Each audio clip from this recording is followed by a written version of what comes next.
Hey, juste pour vous tenir informé que je lance une nouvelle série de vidéos sur la chaîne en plus des expériences et des autres vidéos. Vidéos que vous pourrez retrouver tous les jeudis, quoi qu'il arrive, qu'il neige ou qu'il vente, il sera là jeudi 18h. Et ce nouveau format va s'appeler Vrai ou Faux, tout simplement. Et vous serez à la base de tous ces épisodes, je vous explique. À chaque fin d'épisode, je vous donne un thème pour la vidéo suivante, donc la semaine d'après. Les thèmes seront toujours plus ou moins scientifiques, l'espace, la chimie, le sexe.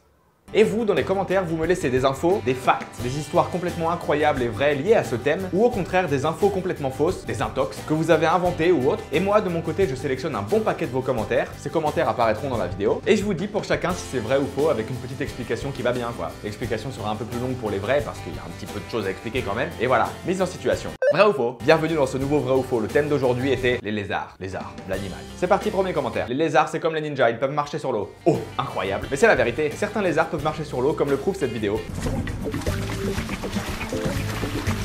Cette espèce de lézard s'appelle justement le lézard Jésus-Christ, t'as compris la référence, marcher sur l'eau. Il est tellement léger et il cavale tellement à fond le truc qu'il peut marcher sur l'eau. Il y a 3 étapes dans tout ce truc. La patte du lézard qui frappe l'eau, une cavité d'air qui se forme en dessous de la patte et la rétractation de la patte du lézard. Il fait tout ça en 70 millisecondes. T'imagines le truc? Un athlète de 80 kg, quand il fait un sprint, il fait un pas toutes les 0,26 secondes. Pour qu'il puisse marcher sur l'eau, il faudra une puissance 15 fois supérieure. Donc les lézards sont loin devant nous à ce niveau-là. Jésus était un lézard du coup.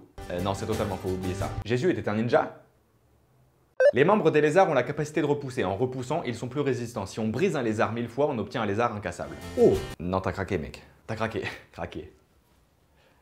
Incassable. Des chercheurs ont inventé du scotch en se basant sur le pouvoir collant des pattes de gecko. Ça paraît quelque peu étonnant, mais pourtant c'est la vérité. Des chercheurs ont élaboré un scotch très puissant, comme les pattes de gecko d'ailleurs, qui pèsent que dalle et qui peuvent porter 10 fois leur poids. Gexskin, on dirait un nom de préservatif. C'est le nom du scotch inspiré des pattes de gecko. C'est du biomimétisme.